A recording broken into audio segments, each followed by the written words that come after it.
Information discussed on Talkin Money with Jeff Tarbell is believed to be from reliable sources. However, no responsibility is assumed for inaccuracies. No statement made on this broadcast should be construed as a specific recommendation of a particular investment product. Views expressed are those of the speakers and do not necessarily represent those of CBS Radio. Use only as directed. Smiles, everyone. Smiles. And prepare yourself for... Show me the money! Ladies and gentlemen, the radio broadcast experience designed to keep your wallet in top condition. It's Talkin' Money with Jeff Tarbell. Talkin' money. Talkin' money. More money, more money, more money. And now entering the studio, your guru for fiscal fitness, Jeff Tarbell. Right. How you doing? Good morning. How's it going? We are 65 guests short of Sep's crew, I guess. What was going on in here? It looked like a fraternity thrasher party in here. But they were drinking milk instead of beer. I don't get it. Milk and cookies. Yes. Well, I don't hear you, Richard, unless you. Richard. Hold on a second. Now try it there. Unfortunately, you can now hear me. There's like 20 chairs in the studio. Easy. Well, we'll go out and give away free passes, and we'll still be 19 shares short of a full crowd. How you doing? My name is Jeff Tarbell. This is Talkin' Money, the last show before I get on an airplane and sit there for 45 hours, I guess. So we're gonna take. You're excited about that? I am not. I am not excited about it. I can't sit still for an hour. How am I going to sit in a plane for 12 hours? Is going to be an issue. But you're going to wear out the carpet. You're going to pace it. Yeah. Well, so they figure the cost to move from where I'm sitting to the front of the plane, as I think we mentioned last time, is about $10,000. Now, if someone came to me and said, "Hey, fat ass, stand in the back of the plane for 12 hours and I'll give you $10,000," I'd do it. So why wouldn't I just sit back there and shut up and not pay the $10,000? So this is how I'm trying to get myself. Okay, yeah. All right, a little rationalization. Yeah, I see. Yeah, it's not working, but it's saving me $10,000 if nothing else. So you're off to the Matterhorn, right? Yeah, we're off to Disneyland. Disneyland. We're just gonna loop it for like 11 hours straight, and so that'll be it. Yeah, we're gonna do a little ski trip and then come back. And why is it that everybody thinks like so? First, my mom and my daughter now have told me twice, don't go up there and try to show off in front of your friends and die. Okay, first off, I ski with people that are generally better than me. So I'm not. If I'm showing off, it's because I'm falling down. So I don't know why. Just because there are hills there that are like 11 and 12,000 feet high, it doesn't necessarily mean I will be at the 12,000 foot mark. You know, there are regular slopes. I think. I'm going to be there. I know. I'm going as high as we can. Look for the signs with the little green circles. So yeah, they don't. No, this is Europe. There ain't no green circles. It's no, they give you a rope and a pitchfork. Yeah, and this is an honest to God story. We were booking this trip. My buddy Tom, his brother calls me. His brother lives in Italy, and he says, "Yeah, we'll go to this one section, and so what I think what we'll do is rope yourself off to one of your friends." And we'll hike out this little bit, and if he happens to slip off one side, they thought, throw your ass off the other side so he doesn't go down the canyon. I looked at Craig and I said, you better lose some weight, dude. If I'm roped to you, we're both going off the edge. So any section have any kind of roping and things to do, I may have to, walk carefully. It's different rules over there. There are no rules. Yeah, exactly. There are no rules. You go off the wrong way. You fell in a crevasse? Nobody's coming to find you. I'm sorry, you fell in a There's crevasse. nobody to sue. There's nobody. No. It'll be good times. Absolutely. It's snowing. It's snowing. That's so right. It's good. Can I have your truck if you don't come back? You can have my truck. If my daughter hasn't wrecked it, you can have it. Hey, I've got all kinds of stuff to cover today. We got some new rules in the mortgage world. We've got I actually have a guest coming on today. I can't believe he actually would want to call in and talk to us, but he said he would. So Joel Fox, who does a blog, kind of follows the state of California and talks about all the things, a lot of it monetarily, about what's happening in the state. So he'll come on after the half-an-hour mark. I do want to say a quick happy birthday to my buddy Pete Harger. Is turning, if I could do the math, 60? I think he might be 48. Nice. Today. Old Pete, huh? He's getting up there, Stepping I tried to get his wife to get him to buy a new white boat for me, but she didn't seem to go for that. So we'll see. I guess she doesn't really love him, but if she did, she probably would have bought that boat in my garage. So happy birthday, Pete. A couple of things that came up this week. I don't know if you follow the Talkin' Money Facebook page. If you do, people ask me if this was a joke. They go, you just make these things up as you go along. I don't have time to make anything up as I go along. I can barely get here on time. So this was off of my Capital One credit card transaction On 12/22/12, Secret Lingerie Corp of Los Angeles, I charged $8,220 in lingerie on the 22nd. Nice for the trip. I should have had one hell of a Christmas party. I told my wife, I said, you better show up with something good. For $8,220. I also spent $1,550 at a septic cleaning place in Los Angeles, another $686 there, and $93 in gas in L.A., all in the same 4 or 5 days. From septic to lingerie? Yeah. Attaboy. Yeah. So that sounds like your there's profile. There's a joke in there somewhere. And I did all this without my knowledge. So I put a little note on the on my Facebook page, which is rule number 2. After you can marry more money in a minute than you can make in a lifetime. Number 2, marry Oprah if you can. Number 3, use your debit card, not your credit card. Because I called Capital One, and the lady was very nice. She's like, I'm so sorry this happened to you. And I said, no, you don't understand. This happened to you. This is your credit card. I'm just borrowing it. And she says, I think you're right. So there was 8, 9, 10, almost $11,000 in charges on my card that I didn't have to pay for. Merry Christmas to you. Yeah, and I didn't get the lingerie or the gas or the septic work or whatever the guy does. But so now, Jeff, you can sit on Craigslist and watch the person try to sell your $8,000 worth of underwear. Yeah, he's probably down there somewhere. So anyway, this is, I reiterate, everybody says credit cards are bad, bad, bad, bad. And if you charge them up and you don't pay them back, they can be bad. But here's one account where, had this been a debit card, $11,000 would be missing from my account, and there is no way in hell I would get that money back. So there's a fix to that. I don't have $11,000 in my account, so I'm good, right? Well, it's true. Actually the $93 would have wiped you clean out. I know. Exactly. You'd have been fine. So, and no, John's right though. If you are using a debit card in your account, use it in an account that has a limited amount of funds in it. Maybe it only has $500 in that account. So you're using it for those kind of things. That's fine. But if someone takes your account, you're out $500. The point is you're never getting your money back if they get into your account. It's just not going to happen. And so this was a good lesson. The other account is according to me, check your account a little more often. So when how many times has a credit card company called you? You're doing a charge. You're telling me $8,200 in lingerie didn't even trigger some kind of a, maybe this guy is going overboard here. So anyway, have at it. Maybe they've seen your history. I don't know. That could be. It wasn't the play toy thing. They thought that purchase would just slide through. Normally, I go in the Goldies and I get the stuff in person. I don't order. Blow up Nick Perjanik. I don't get it. Don't even bring my name into that conversation. Speaking of which, I thought this was hilarious. I'm going to use this for my high school class. Credit scores are like the dating equivalent of a sexually transmitted disease test. This is going to be perfect for my for my high school class. And the reason I tore this out, this came up this week. A couple things came up this week. I don't know how many times we've said it here, and it's not a very comfortable conversation. A, I think you're attractive. B, would you like to have relations with me? C, before we get in bed, can I see your credit score? And D, what kind of diseases do you have? Yeah, well, actually, you could probably heal from the disease, but the 640 credit score may be a killer for you. So this is a good reminder that when you marry somebody, you marry their credit, and it's like asking someone for a prenup. If you don't have anything, you don't ask for anything. But you'd be shocked how many people find out when they come into one of us to do an application. And usually when one of the spouses pulls you to the side and says, could you not share that with my husband or my wife? Oh, God, here we go. So when you are marrying somebody, you are marrying their credit report.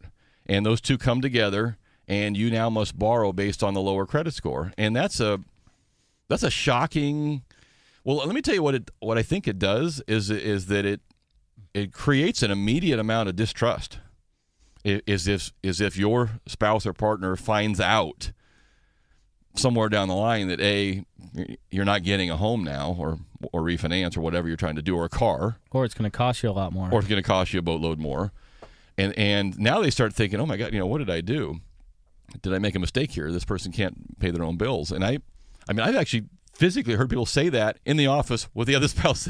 Oh my God, you never told me this. That is not the time to find out. No, not at all. So I think what we should do is we should carry our driver's license and our FICO score in our wallet when you're at the bar. You're trying to meet somebody. Here's my age for my beer, and here's my FICO for my. I don't know what else you do, but you got to have that conversation at some point. And so I'm gonna use this in my my high school training class, because I'm not sure how the teacher will feel about the sexually transmitted disease referral. Maybe, but anyway, the point is, at some point in time, you gotta ask the question. Yes. If you want to know what's going on. One more thing that came up this week, and I'll get through all my. This was a busy week. I always know when it's going to get swamp crazy, because like 40 hours from I'm ready to go somewhere, it's going to blow up. It's going. I mean, like everybody gets in a contract. Last week I was sitting forward. around. I had all kinds of time to go skiing. I had my nails done. I'm ready to do stuff. And by Friday last night, my wife's like, "It's like 9 o'clock. Are you coming home?" I'm still trying to answer emails. I'm trying to get some things done here. So, how do I describe this one? So, if you're going or if you've gone into bankruptcy, which a lot of you have, it's just the way things have gone. Many of the attorneys that you deal with will put your house and your home loan into the bankruptcy proceedings, which is common. What that does is that immediately stops all contact between you and the lender, which you may be thrilled about. They're calling you, telling you make your payments, Mr. Fodor.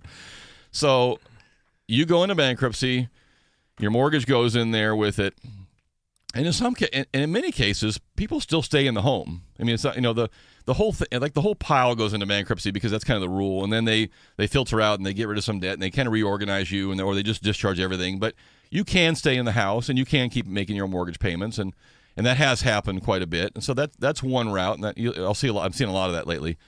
But what I'm referring to is route B, where you've said, okay, I'm done. We can't keep the house, okay. And I don't want the lender coming back after me for a deficiency, or maybe there's a second. And, so the whole thing goes into bankruptcy. The bankruptcy discharges. You move out and you rent a house, and you just think everything is done. Okay? And this has happened ad nauseum now. So here you are, two and a half years later, and because John or Nick or Jeff told you that 2 years after bankruptcy, you can look at a loan again. Doesn't mean you'll get one, but you can certainly look at one under the FHA program. So you come back and you're like, hey, John, my credit score is good. Debt ratios are great. I didn't pay off my bills. Paid them, they're gone. Nonetheless, I would like to look at a home again. And John pulls up your credit and it says house in the discharge. And John says, okay, when did the actual house transfer or foreclose out of your name? And Nick says, well, our bankruptcy discharged on December 31st, 2010, 2 years ago. And John says, that's not what I asked you. I asked you, Nick, when did the house leave your name? Well, Mr. Tarbell, I have no idea. I have no clue. And that is the problem, is that if you let your house go into the bankruptcy proceedings and you just kind of walk away and leave, the bank will not call you anymore, which is fine. But the bank has no obligation and, quite frankly, no interest in making your life any easier or getting to your case. We'll get to it when they get to it.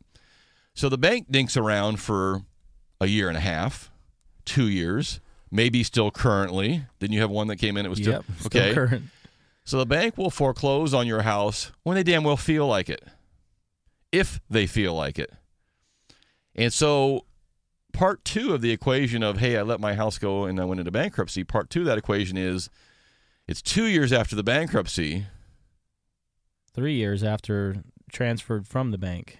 Transferred from a foreclosure or a short sale. So this is why I always encourage people, do not, if you can short sell the house, if you're going to go through that, do it. Because you're in control. You know the day it gets transferred out. Yes, it's a little more work, but you're making sure you know the day. On this day, the house went out of my name and transferred, and it's 3 years from that date. If you leave it up to the bank, they will get to it when they get to it, if they get to it. And John's had a client walk in who thought he was 2.5 years out of the deal, and the house was still in his name. Still. In his name. So he's got 3 years from the time the bank gets around to it, and they haven't got around to it yet. So I encourage you, and I don't know why. Maybe the bankruptcy attorneys don't know this. Maybe they don't care. Maybe they told you and you didn't remember. But you cannot just ignore the issue that your house is in bankruptcy. Please, if you ever want to buy it. If you don't want to buy it again, then forget it. I don't care. Right. But if you think you want to come back around again someday, get the house out of your name. Either offer to the bank, look, we'll deed it to you right now. Deed in lieu of foreclosure. Here you go. Please take this and record it. Short sale, or keep track of what's going on. It's all about the recording. It is. The day it transfers out, 3 years from that date, the bankruptcy has nothing to do with it. The bankruptcy just keeps them from calling you. It just stalls it, exactly. Yeah.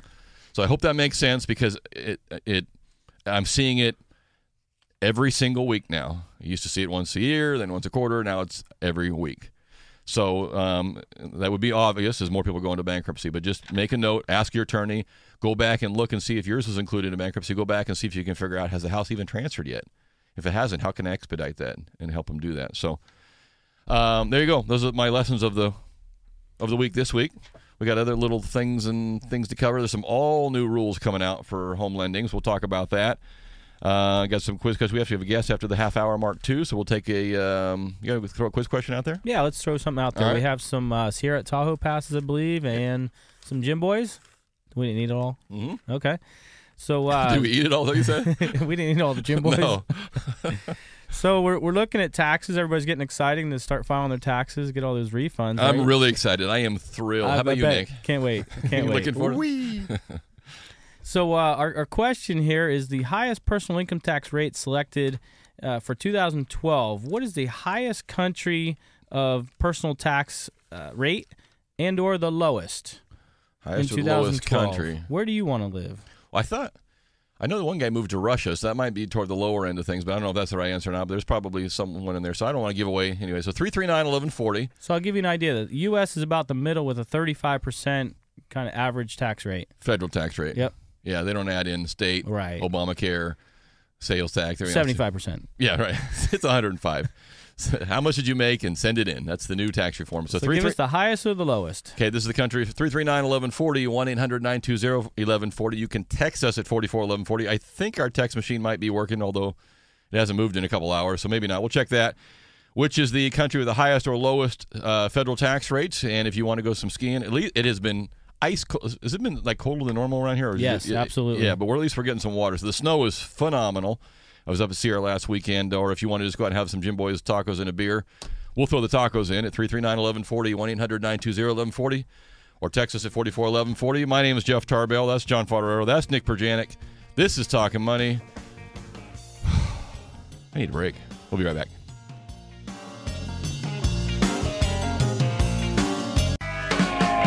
Well, alrighty then. We're back to Talkin' Money with Jeff Tarbell.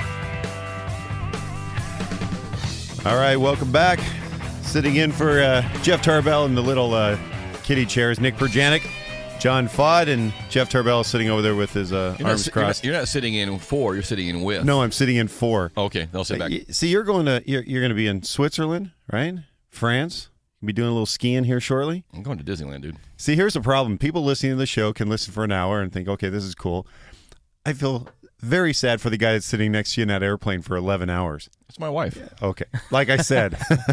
So, hey, before the break, John, you gave out a quiz question here asking which country has the highest or the lowest government or federal tax basis. Yes, that's correct. And a lot of people were thinking it was France. France only proposed a top income tax rate of 75%.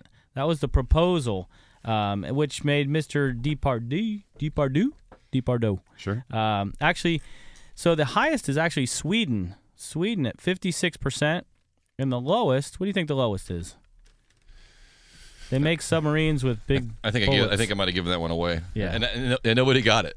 Nobody got it. That'd be Russia. Russia is at a flat tax rate of 13%. It would be interesting to see at the flat tax.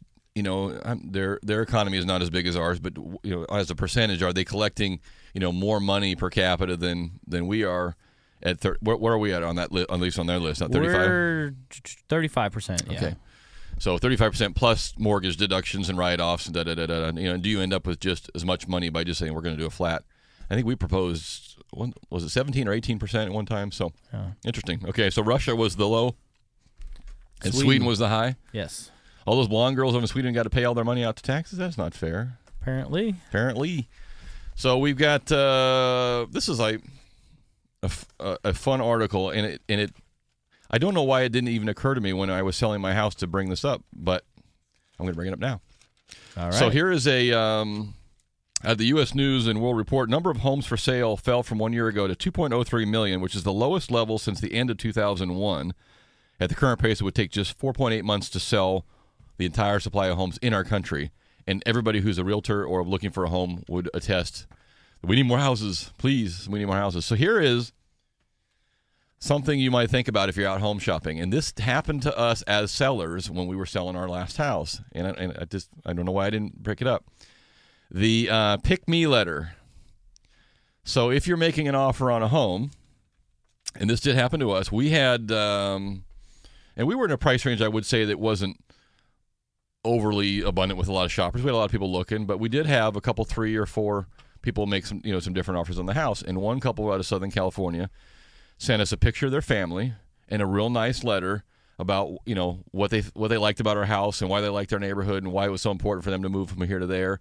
And you think that, oh, that's funny. My wife almost couldn't. They were offering less than somebody else. My wife almost didn't care. She, right. I love this letter. It was so nice, and I hope they get it. I hope we can figure out how to get them in the house and da da da. And so you'd be shocked at how impactful writing a little letter and including a photo, and particularly they had been through the house 2 or 3 times, and they actually went through and said, I love the way you guys decorated it, and this backyard is going to be great. We can't wait to have our kid's birthday party. Whatever it is about the house that you like. And it's a genius. It's ingenious because every offer comes in, and they all look the same. They're on a standard printed card form, and one says, Mr. Fod wants to make this offer, Mr. Project makes this offer, and all they are is numbers, right? And what's going to differentiate yourself? Now, your realtor and your lender hope that the big Jeff Tarbell pre-qualification letter will put you over the top. But at the end of the day, that doesn't mean squat. I mean, either John can qualify or Nick can or whatever. But what is that little piece that gets you over the top? And right now, folks, we're in the creative world. I mean, you got to think outside the box. I'm thinking you deliver cookies with your offer. I mean, we'll send Cupcake Craving out with your offer in the bottom of the cupcake box. Do something that makes you stand out. And I don't know why I didn't think about it when I was selling our house, but this is just a huge Wall Street Journal article about all these families that got the house they wanted and why. They had a picture of their little kid, their little dog, their family. We can't, we want to have our wedding in this back. I mean, whatever. I mean, you find about that house, it cannot hurt. No, not at all. It's taken a lot to get into a home right now, and it might help. It might help. For sure. So anyway, I thought that was just an interesting, an interesting concept. And even if your realtor doesn't bring it up, you bring it up. You type up the letter. You put it, you put the photo on there and send it in there, because honestly, we were not getting the highest price offer from that one couple, and I think my wife still wants to have sold it to them. So, and you don't know who they are. So, and you know what's going to happen. You're going to start getting these letters, and the picture's going, wait a minute, this family looks like this other family. Wait, they got that picture off the internet. They don't even have a dog. It'll be like the one that comes with your photo frame. Dude, this is not your girlfriend. You don't look like anything on Match.com. Little Napoleon Dynamite is my girlfriend in Spain. So anyway, think outside the box will certainly help. I mentioned before the break, and this will be a short segment because we went a little bit long the first time. There are some changes that are coming to the mortgage world, and the CFPB, which is the Consumer Finance Protection Bureau, has come out with their ruling on how things will change. And it was a small little biography on what things. It was 800 pages. Easy reading. You don't even get to the good stuff till page 600. So there are some new rules coming out. We'll go through some of those in just a minute, because as I always say, and I tell every week, I do a little email out to some people in the financial world and in the realtor world. And I just give them an update what our rates are doing, and every week I say the same thing. Life is not going to get easier in the lending world. It's just not. I mean, it's we've gone through kind of the shock and awe part of the changes. We're kind of used to some of the stuff now, and you're kind of used to changes, so you kind of you get used to it. But it doesn't mean things are going to get easier. You're not going to see less restrictions, and we're not going to see people asking for less things. And now you're going to see fewer programs being offered, tighter restrictions, and the lenders are going to be held accountable for their actions. And you could say, well, they always were. And to some extent, yeah, if I make Nick a loan and he doesn't make the payments and I lose the money, then I'm held accountable. But now, going forward, if I make Nick a loan and a couple years from now Nick has trouble making his payments, there's a caveat in these rules that said Nick could come back and say, Jeff, you should have never made me that loan. You knew darn well I couldn't afford it. And now the loan officer, the individual, becomes equally liable with their company for their work product. And so no longer, I mean, Nick and I will laugh at, we used to have clients in the day come tell us what they were going to buy. It wasn't about being pre-qualified. They would tell. I mean, Nick will tell you half a dozen stories. I'm getting this $500,000 house, and I'm going to do this and this and this. And Nick's looking like, dude, you're not anywhere near this. And, I mean, it was like the reverse of what should have been. Well, now you're going to have to. I mean, one of the things they're talking about doing is just a flat-out total debt ratio of 43%. So your house and all your other stuff cannot exceed 43%. And if it does, that loan may not be purchasable by a Fannie Mae or Freddie Mac. And if you make that loan anyway, and then Nick comes back later on and says, dude, you made me a loan at 48%. That's like half my income. I can't afford that. You should have never made me that loan. Well, it qualified and went through the system. It doesn't matter. It's outside the guidelines. I should have never had that loan because I immediately went out and bought a new car after he bought me the house. Now I'm really in debt. So lenders are going to have to take a step back and defend themselves against every decision they make worse than they do now. Worse than they do now.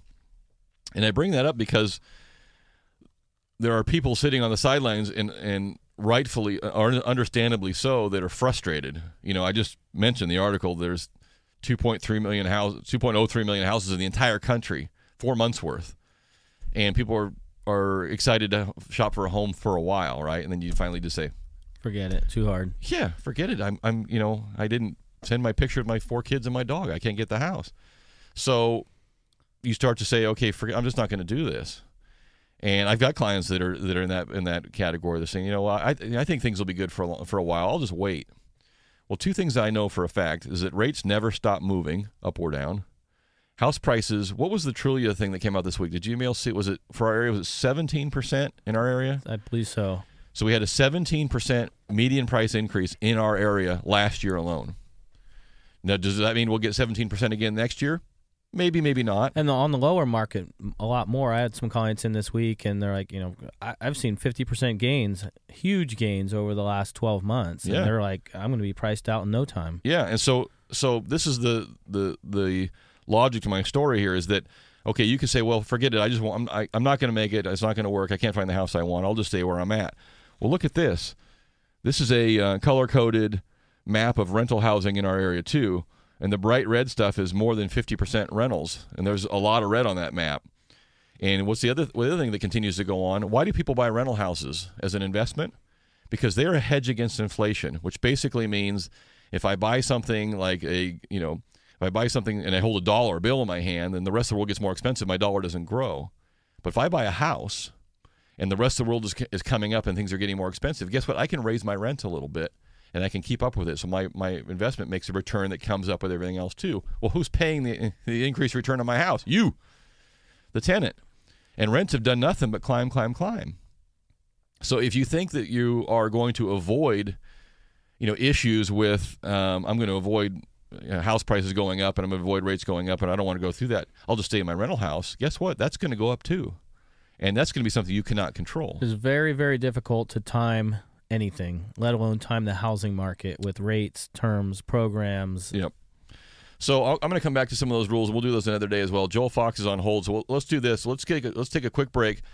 And Joel from the Fox and Hounds, I don't know if he calls it a blog or he calls it a website, but I get their email every week, and I think a couple times a week. We'll talk to Joel when he comes back too. You want to throw a quiz question there real quick, John? Yeah, real quick, only because I like sushi. You like sushi? Yeah. So the question is, what is the most recent prize first catch of 2013? And I'm going to tell you, it's tuna sushi. Okay. What is the price a sushi house paid for that fish? How big was it, did it say? It was very large, 489-pound bluefin tuna. So record price, is this in the United States? This is in Tokyo. Oh, in Japan, okay. Yeah. So what was the record price that someone paid for a 489-pound bluefin tuna? Okay. Prime sushi grade. Prime sushi grade. So 339-1140, 1-800-920-1140. You can text us at 44-1140. We'll give the winner a pass to Sierra Tahoe. Maybe some Jim Boy's Tacos. Coming up, Joel Fox is on hold. We'll get to Joel in just a minute. This is Talkin' Money. My name is Jeff Tarbell. We're going to be right back, Jack.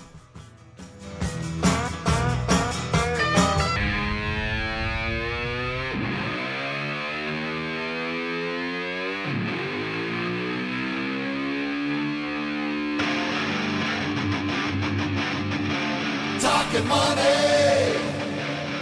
we're back to Talkin' Money. And here's Jeff Tarbell.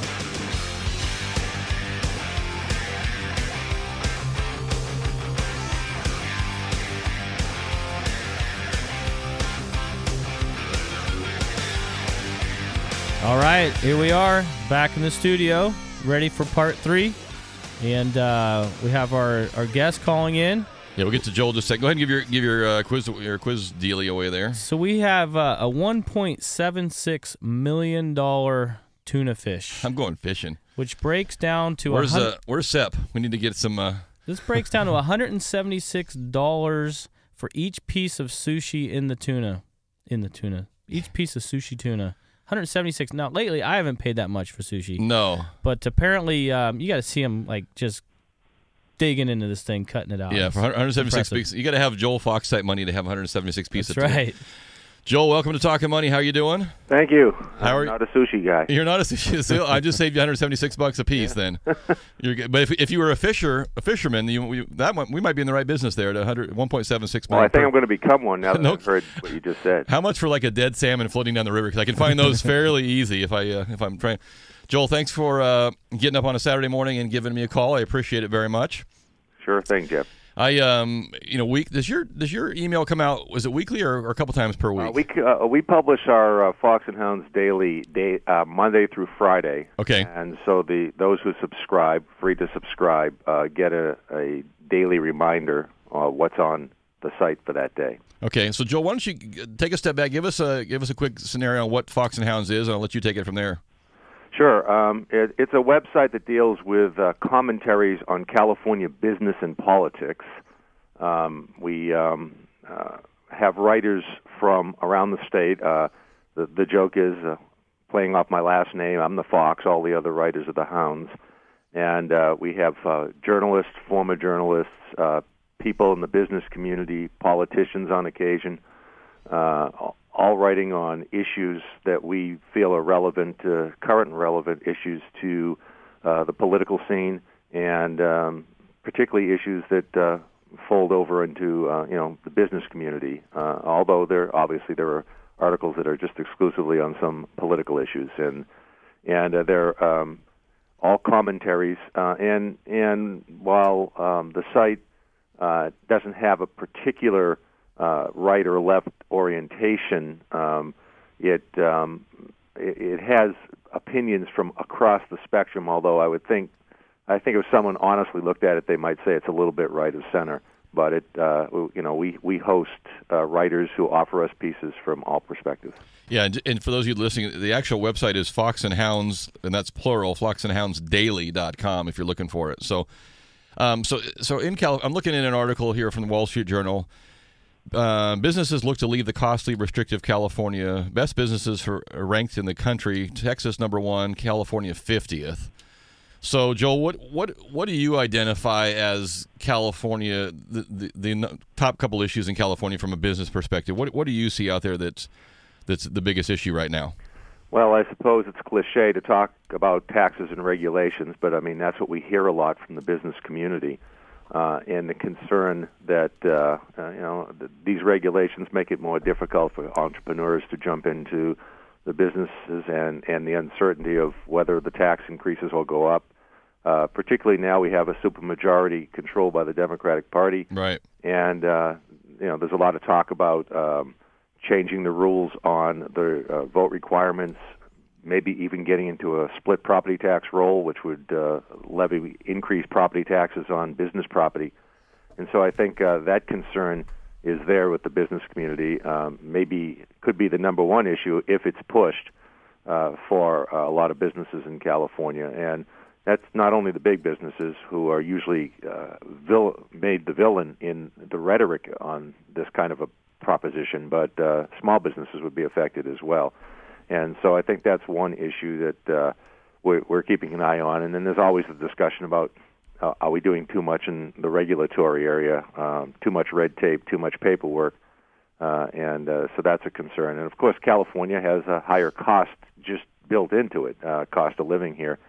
And so when you add some of these other ingredients like taxes and regulations on top of it, some businesses do look toward the California border, and there's been a long debate, Jeff, of whether Californians do pick up and move, businesses pick up and move because of some of the requirements here, and we can get into that. But I will say that often lost in the debate is whether a brand business may remain here in California, but they may open their next factory or their next operation site in another state. And I think we've seen that happening more frequently. Yeah, and I think that's what I'm trying to gather is certainly locally we've had, Waste Connection, which was, a big company out here in Folsom. You had the Campbell Soup one up there, too. Yep, Campbell Soup has left, yep. and then even some of the, one of the most famous businesses around, which was the Hostess Factory, which was, here, and they weren't technically based in California. But so we've had a lot of. It reminds me back when all the bases were closing down up here. All of our economy was based on the military, and we thought, okay, this area is just going to fold. It didn't. Business picked up and was able to absorb some of that, but. You start to wonder, are we just hearing all the hype about the businesses that are leaving, and there's just as many coming in, or are we really driving people out of the state? Well, it's really hard to say. One of the things that those who disagree with that notion point to, there was a study done a couple of years ago by the Public Policy Institute of California that claimed that we're only losing marginal jobs, maybe. And any job loss I think is important, but in their mind, 16,000 jobs a year.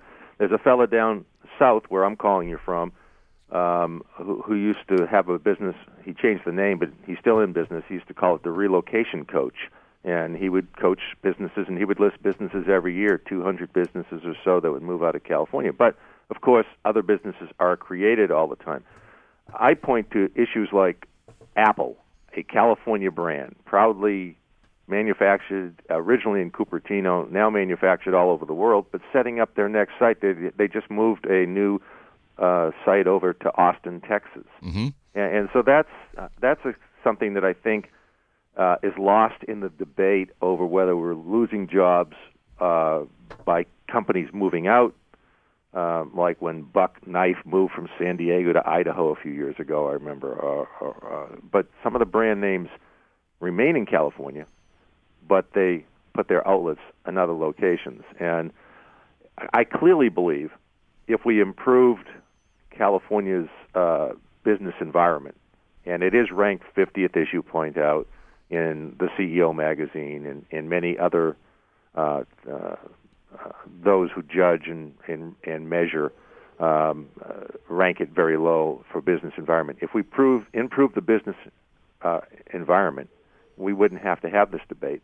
And I think we could naturally grow the budget for those who are trying to do it through tax increases. We could naturally grow the budget through economic growth. There's a tax historian who works in Sacramento at the California Taxpayers Association. Dave Dorr wrote a book on the history of taxes in California, and he's been around for 50-plus years. He worked in the legislature for many years. And he said historically that California's budget has grown much more and much greater through economic growth than it ever did through a tax increase. And I think that's one of the things that we've tried to note, at least I have in my writings, that the idea is we need a business-friendly California, and then we can solve some of the financial problems that we have unfortunately run into over the last decade. We are speaking with Joel Fox. Joel is has the Fox and Hounds. It's foxandhoundsdaily.com if you're looking for his website, and you can go on there and subscribe for free to a daily email that comes out, and there's usually 3 or 4 topics that come up on the email, and you can click on them and follow on through. Joel, speaking of raising money, so a couple quick questions for you. Do you think where does Prop 30 leave us? Prop 30 has been passed now. It's supposed to be the end-all, be-all of solving our fiscal problems, and I'm with you. We can earn our way out of a tax issue a heck of a lot faster than we can tax our way out of it. But where does Prop 30 sit with you? Well, full disclosure first, I was a co-chairman opposed to Prop 30. Okay. On the ballot. It passed. The voters supported it. So now, as the governor said in his budget message a couple of days ago, he predicts that we're going to actually have a surplus in this budget. It's a little different than the prediction we got out of the legislative analyst's office a couple of months ago. And, of course, he has a lot of optimistic assumptions in there, and so we have to see if they're going to play out. Optimistic assumptions have not always played out for us in our budget. You might remember, Jeff, was it 2 budgets ago, when the legislature said, well, the economy's picking up, we're going to have an additional $4 billion. Uh-huh. And the $4 billion never showed up. Right. So I don't know that we're out of the woods, but clearly there'll be less strain on this budget because of the tax increases if the money comes in. Remember now, let's consider that California relies heavily on the upper-income taxpayers who got hit mostly by the Prop 30 tax. On top of that, they just got hit with increases on the national level on the fiscal cliff negotiations.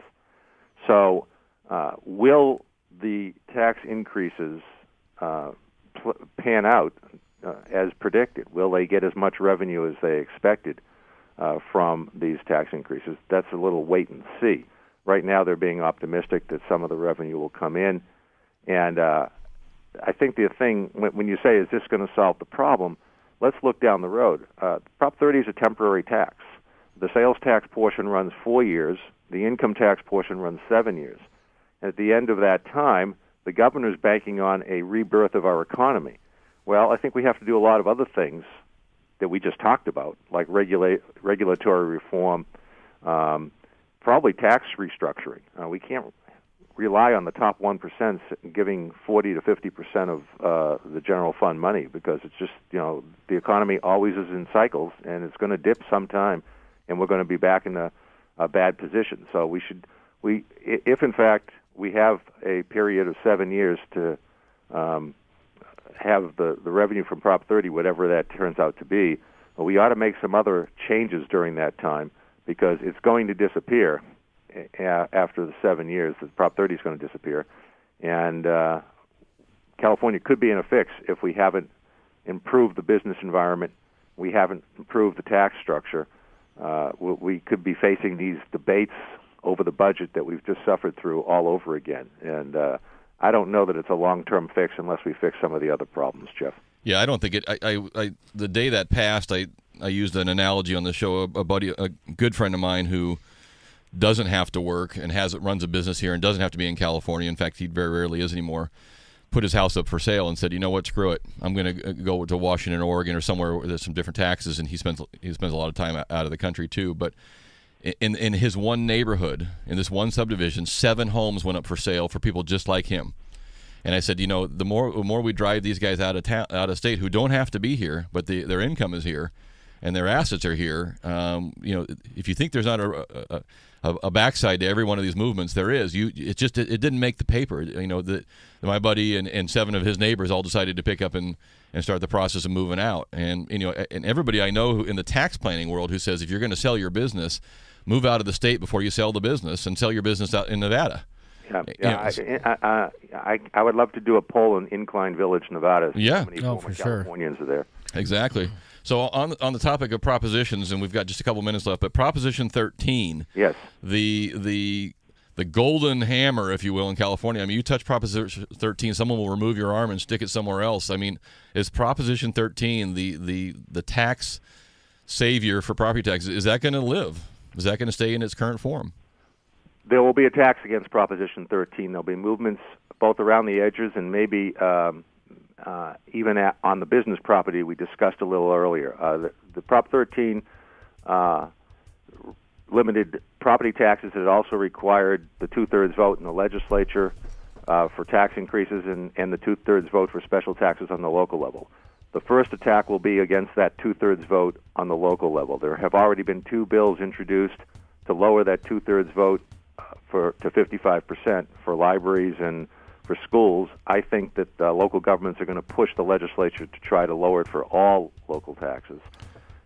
There's been discussion on changing the split roll, having a split roll, changing the way business property is assessed in California. That discussion's gone on for a long time, and there was a poll that came out post-election that showed that Prop 13 itself was still supported by that same 2-to-1 margin it's been supported by since it passed.